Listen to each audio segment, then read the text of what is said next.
You and I left the world behind. You and I,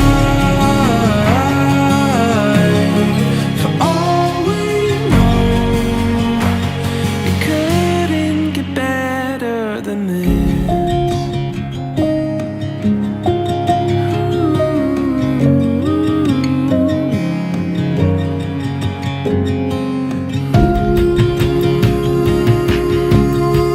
Wrapped around your fingers, even when I couldn't help you. And shelter from all fear we knew we never had. When I saw your eyes tell the story, words were meaningless. You and I left the world behind. You and I, all we know, it couldn't get better than this.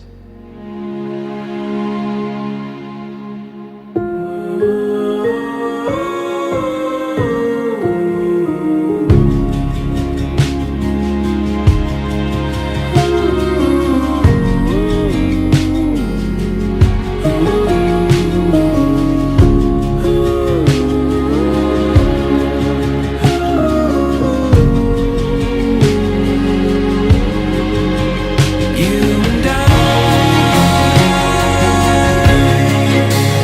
left the world behind. You and I, for all we know, you and I. Assalamualaikum warahmatullahi wabarakatuh. Bismillahirrahmanirrahim. Alhamdulillahirabbil alamin. Wa bihi nasta'inu ala umurid dunya waddin. Wassalatu wassalamu ala asrafil anbiya'i wal mursalin. Sayyidina wa maulana Muhammadin wa ala alihi wa sahbihi ajmain. La haula wala quwata illa billahil alil azim, amma ba'du. Hadratal muhtaramin, para alim, para ulama, inangkung para kiai. Panjenenganipun Rama Kiai Muhammad Yazid, saha panjenenganipun Rama Kiai Muhammad Ali Sotigun Sirot ingkang tuhu dahat kinurmatan lan ugi ingkang tansah kula dherekaken punapa ingkang dados sabda tamanipun. Dumateng para sesepuh, aji sepuh, pini sepuh ingkang tansah kula dherekaken jungkem pangabekti kula mugi tansah kunjuk dumateng para panjenengan sedaya. Pangemban ing praja saking awit Bapak Petinggi sumrambing dhateng para kadang prangkat saha para ingkang nawijeban para rawuh ingkang tuhu dahat kinurmatan, tuhu wicaksana ingkang tansah kula hormati ugi. Mboten katalumpen dumateng panjenenganipun saking para kadang dinas kantor urusan agama kantor Kecamatan Pelahan ingkang tansah kula dherekaken lan ugi tansah kula hormati. Linangkung dumateng panjenenganipun Pangombyong Agung Besan nuninggih saking keluarga agung Bapak Slamet almarhum miwah Ibu Harwati almarhumah ingkang sedaya tansah ingkang kula hormati lan ingkang kula tresnani. Boten katalumpen dumateng para rawuh kakung swawana putri. Mugi-mugi ingkang kalodhangan dinten punika handherekaken acara pahargyan ingkang tansah kula hormati ugi. Saderengipun kula maturaken napa ingkang dados roncening adicara Semoga tansah kula dherekaken nyaosaken puja saha puji syukur wonten ngarsa dalem Allah Subhanahu wa taala. Pikauli alhamdulillah wa syukurillah wa nikmatillah. Keraten kenikmatan ingkang sampun panjenengan sedaya saha kula tampi mugi tansah kajiwa kasarira wonten ing hangga panjenengan sedaya. Sholawat dan salam tansah mugi kunjuk wonten Nabi Agung Muhammad Rasulullah sallallahu alaihi wasallam.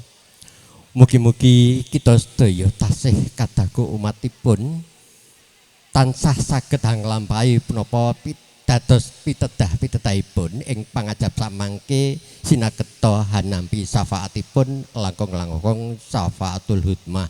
Amin Allahumma amin. Para bapak, para lenggah, para tamu undangan ingkang tuhurat kinurmatan, pramila kanthi tungkap wektalipun ing acara minangka rerojaning acara ingkang sampun karacik dening keluarga agung, badhe kula aturaken ingkang sepisan nggih atur pambuka. Kalajengaken atur ingkang angka kalih nggih. Tumapaking lampah ijab saha kabul ingkang badhe kalampahi wonten ing sekawan perangan. Ingkang sepisan nggih waosan ayat-ayat suci Al-Qur'an ingkang badhe kawas dening panjenenganipun Akinal Karim Ustadz Al-Ma'arif Siddiq. Kalajengaken waosan khotbah nikah ingkang badhe kawas samangke panjenenganipun Rama Kiai Mutin Thorik.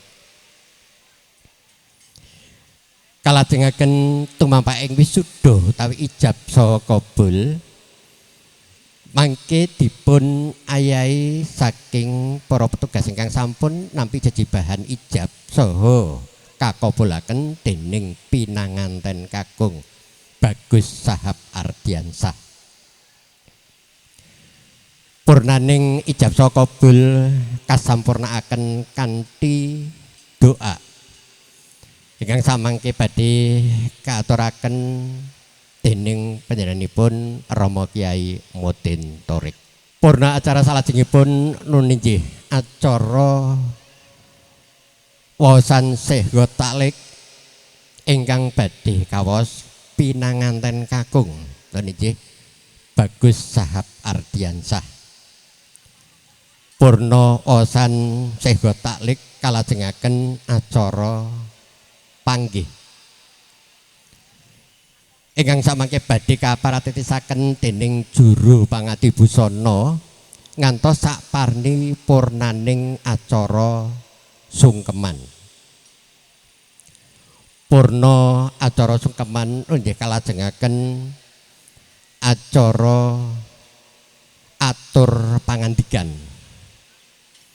Atur pangandikan ingkang sepisan nggih saking keluarga agung Bapak Slamet almarhum ingkang sampun kapiniji minangka duta saraya minangka sulih sarira panjenenganipun Rama Kiai Muhammad Ali Sotigun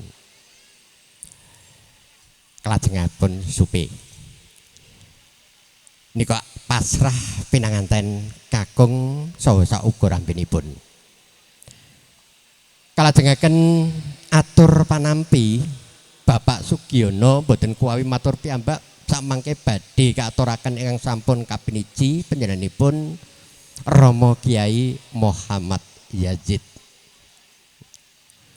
Purna atur pangandikan nggih kalajengaken sumene bibaripun pangiring kirap ganti busana pinanganten kekalih mangke lumebet manjing wonten ing sasana Tepas Wangi. Kalajengaken ngantos paripurna foto keluarga mangke ingkang kantun piyambak. Purnaning acara kalajengaken wonten para kadang seniman seniwati ingkang badhe paring panglipur dhateng para tamu undangan sedaya.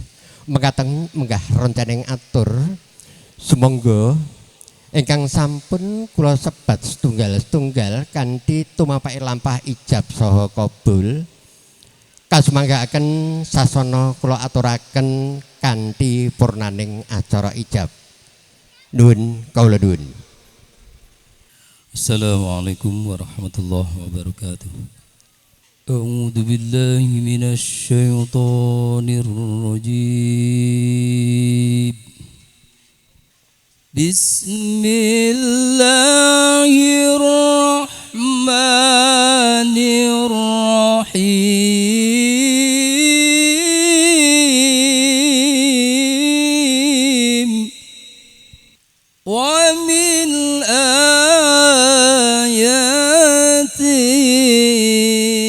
an khalaqa lakum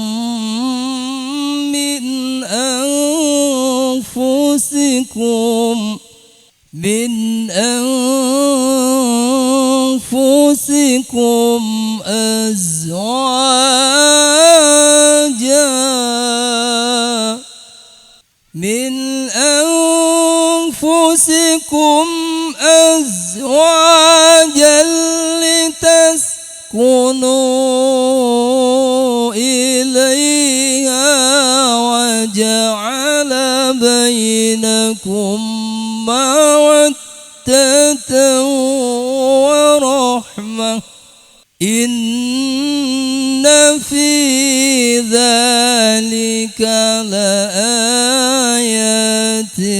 لقوم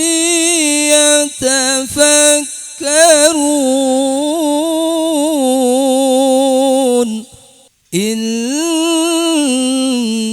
في ذلك لآيات لقوم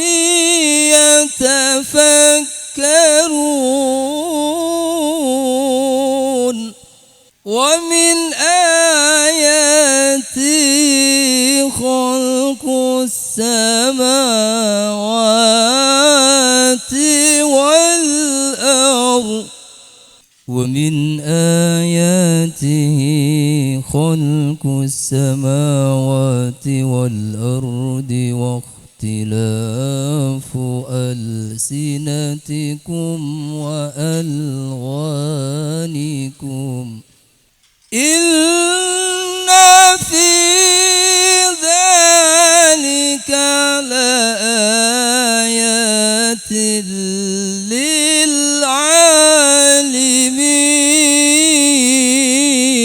للعالمين إن في ذلك لآيات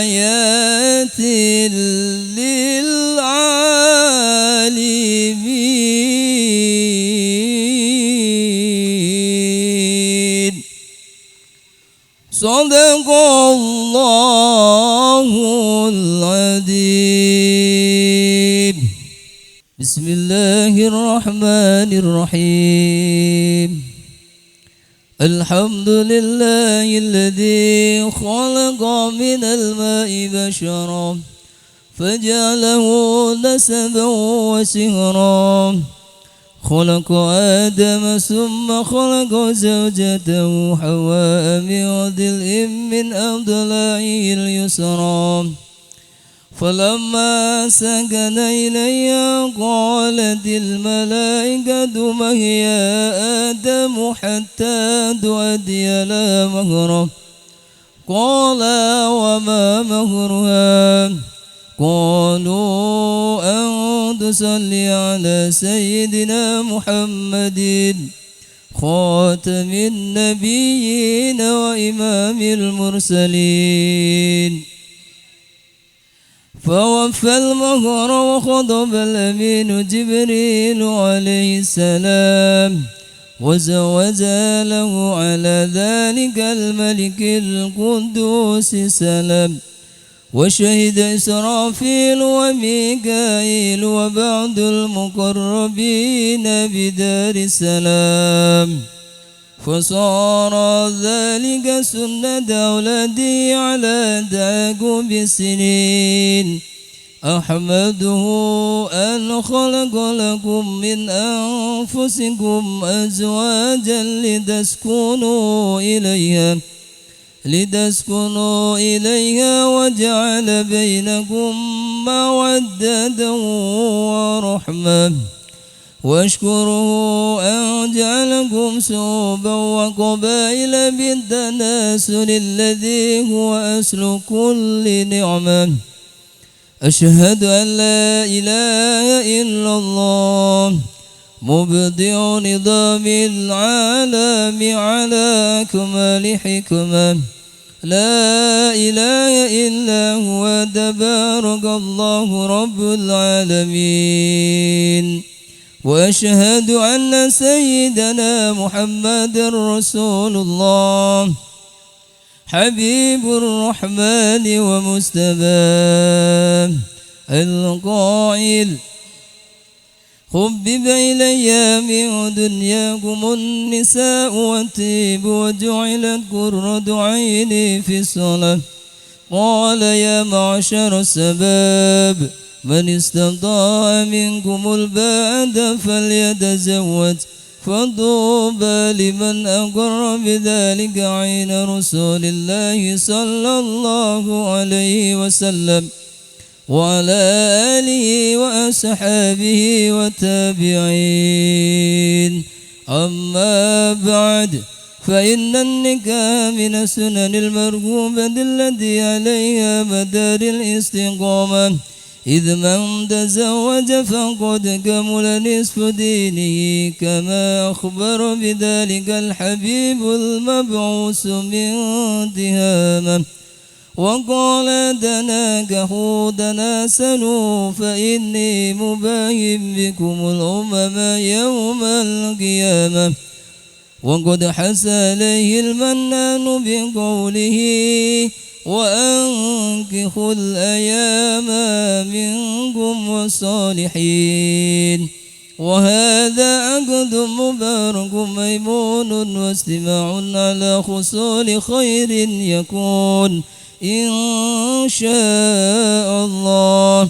الذي إذا أراد شيئا أن يقول له كن فيكون أقول قولي هذا واستغفر الله العظيم لي ولكم ولوالدي ولوالديكم ولمشايخي ومشايخكم ولسائر المسلمين فاستغفروه إنه هو الغفور الرحيم أستغفر الله العظيم أستغفر الله العظيم أستغفر الله العظيم الذي لا إله إلا هو الحي القيوم وأتوب إليه أشهد أن لا إله إلا الله وأشهد أن محمد رسول الله أشهد أن لا إله إلا الله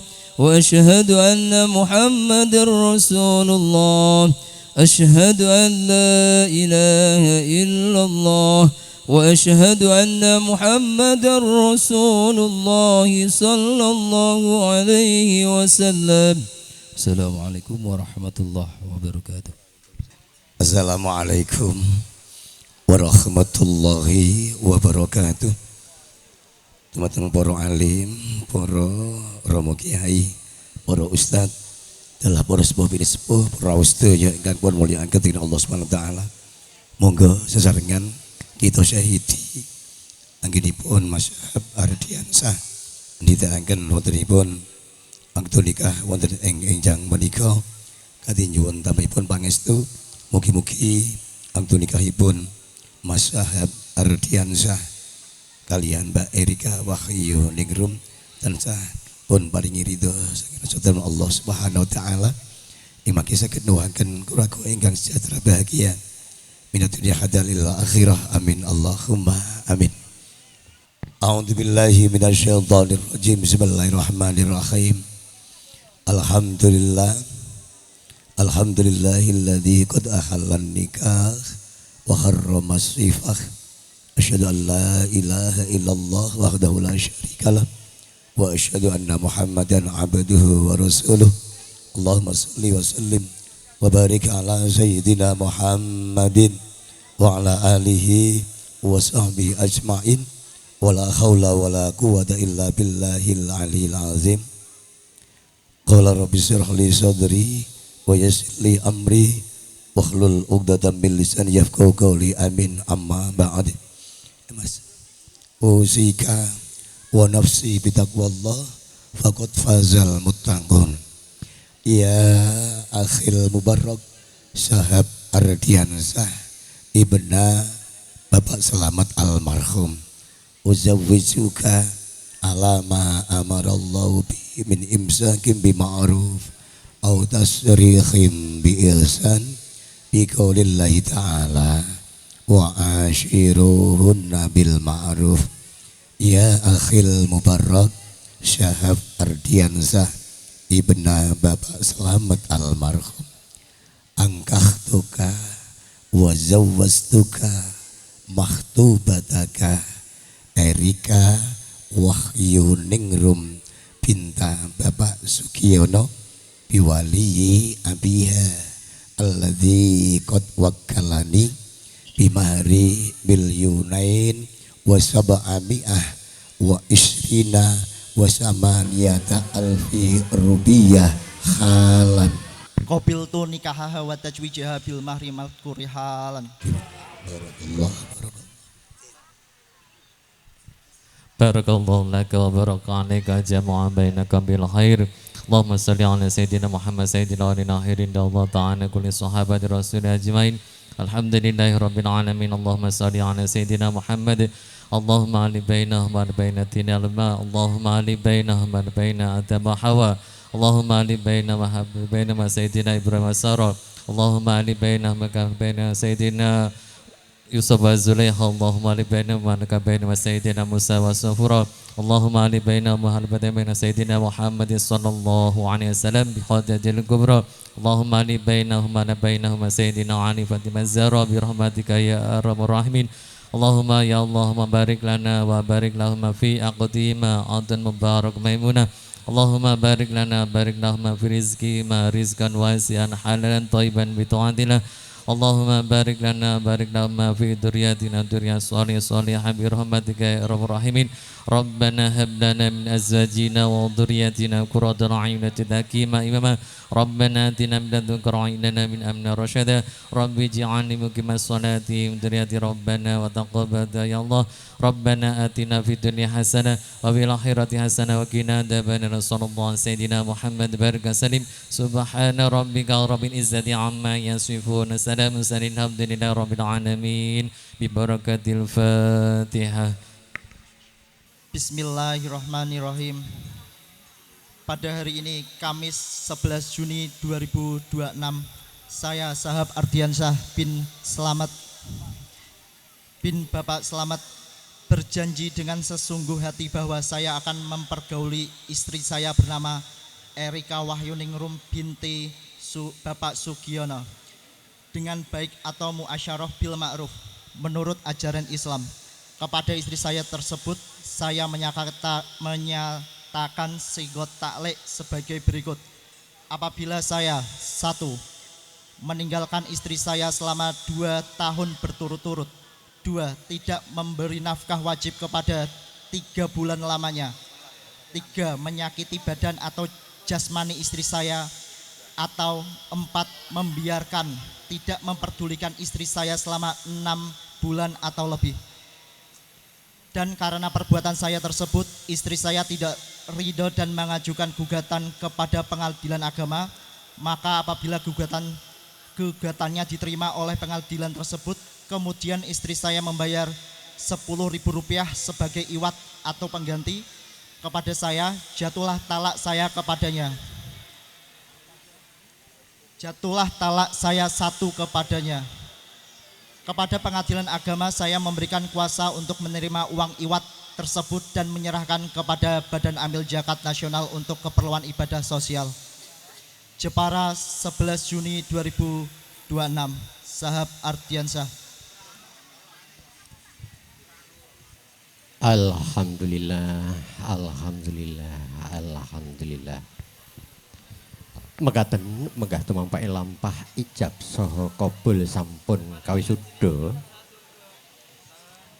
Mugi ya jumbuh kekudanganipun para tiyang sepahipun. Mugi-mugi ya kang putra kekalih anggenipun derek lelomban wonten pahargyan Baliwisma tansah kantuk sakinah mawaddah warahmah. Amin Allahumma amin. Hangrantu titilaksana tumapak lampah risang pinanganten kekalih badhe hangayai lampahing adicara panggih ingkang samangke badhe kapratitisaken dening juru pangadibusana ingkang sampun pono ing adat Jawi netepi darmaning bebrayan pramila kanthi katuju disik-disikan ananging sedaya saha tresnaning boboting timbang tresna minangka dawahipun sami anggenipun bebalang gantal. Go nunggu apa-apa. Menawi saged dadosaken dawahing sesarengan mengko werdi niki bobot katresnane sami. Alhamdulillah. Balang gantal sampun lumampah kang garwa sejajar jawat asta ngaturaken sungkep ngapeti dhateng kang garwa kinasih panginjih Bagus Sahab Ardiansa Kang Mas ugi sinageta kula saged telabet jumbuh kaliyan ingkang kinastan garwa kinasih panjenengan Kang Mas keparengipun dipangestu Kang Mas pangabekti kula ugi katur dhateng panjenengan minangka imam kula sak mangke ngantos paripurna nini-nini lan itu lalate kang sepisan menika badhe hamba susuku panjenengan Kang Mas ya sinageta resik wonten ing manah saha pinaringan sabar anggenipun pimpin kula minangka garwa kinasih panjenengan.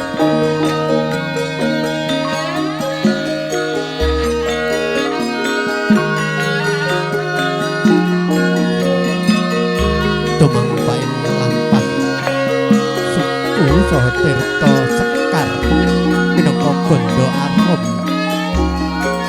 hamambar ngebaki wonten ing sasana waha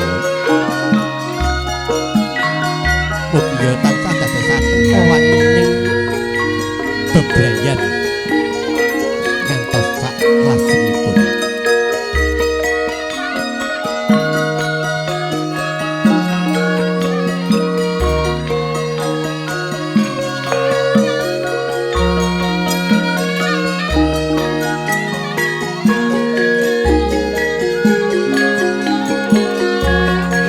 Purna saking basuh suku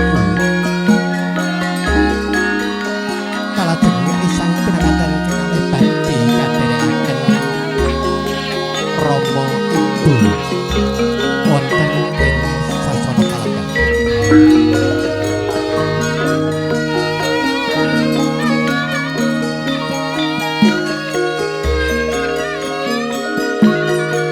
Lumampah tumuju tumutun wonten ing sasana dampar nenggo kang Rama Sugiono miwah Ibu Suyat Ningsih handherekaken hanamung tuturi wonten wingking risang pinanganten kekalih.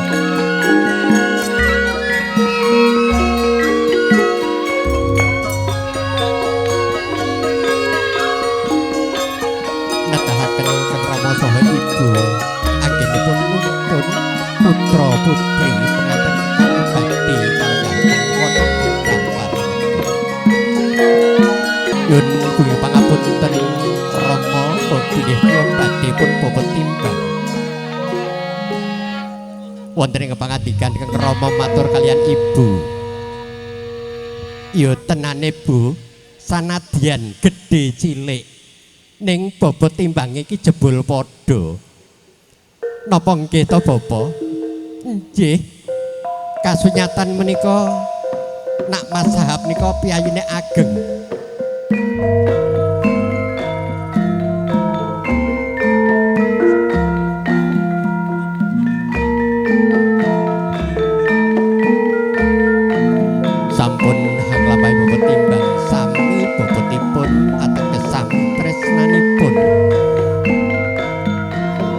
Tata jumlahe tak sokke kabeh marang garwaku supaya iso ngatur anggenipun ngurusi bebrayan saklajengipun minangka abdi.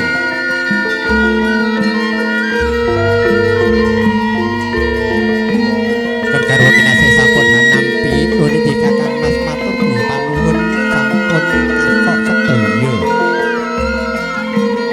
Anggenipun panjenengan upadi upaya upa tansah kaparingaken dhateng kula sedaya mugi-mugi saged hanyutaken babagan dados jejibahan kula minangka dados garwa.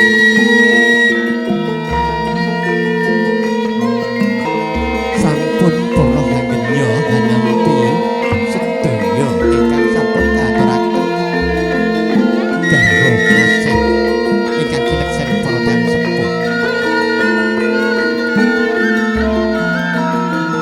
Menika tindak lajengipun inggih ulung dinulang.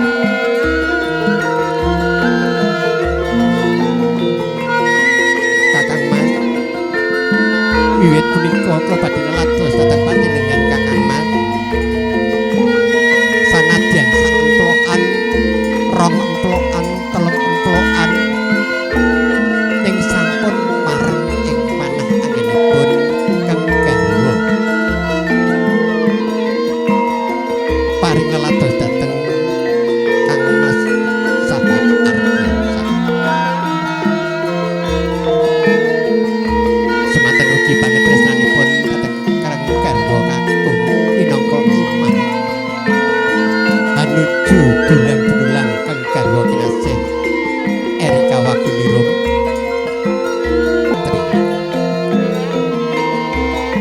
Sak sampunipun dulang-dulang unjukan ingkang sampun kaaturaken dening Kang Kakung. Matur nuwun Rara Ayu semanten ugi piwales katresnan paring unjukan dhateng Garwa Pawestri. Matur sembah nuwun Kakang Mas anggenipun sampun sami lalati. Antawisipun kula badhe ngawiti lelados dhateng panjenengan minangka bebrayan agung.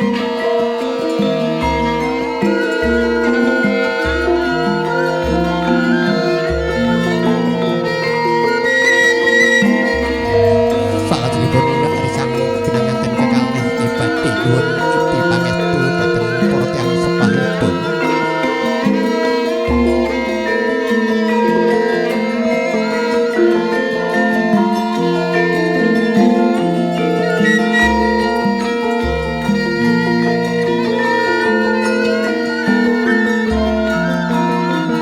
Minangka darmaning Kang putra putri kaliyan sepah putri ingkang sampun badhe sujud jengkel nyuwun pangabekti kula iti pangestu anggenipun nglampahi wonten ing kadyangan bebrayan.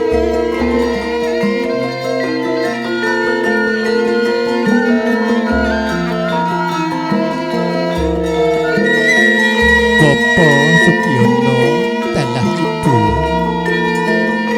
titi wajib punika kula tansah boten ngrepoti panjenengan minangka tiyang sepuh sampun kegulang awiwit kakandung 9 dinten ngantos tumekating dewasa pareng nyuwun iti pangestu Bapak Ibu mugi tansah antuk berkah saking Gusti Kang Hakarya Jagat. Iya Nduk tak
miwah Ibu Suyaningsih.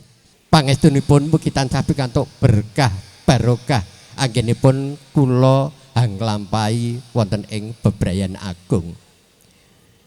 Iya ya Dimas tak tampa pangabektimu, pangestu kowe tanpa nono tanpa pangucap okeh-okeh ananging pamujiku muga-muga Gusti kang nderekaken lumampaing kanthi runtut apik marang kabecikan.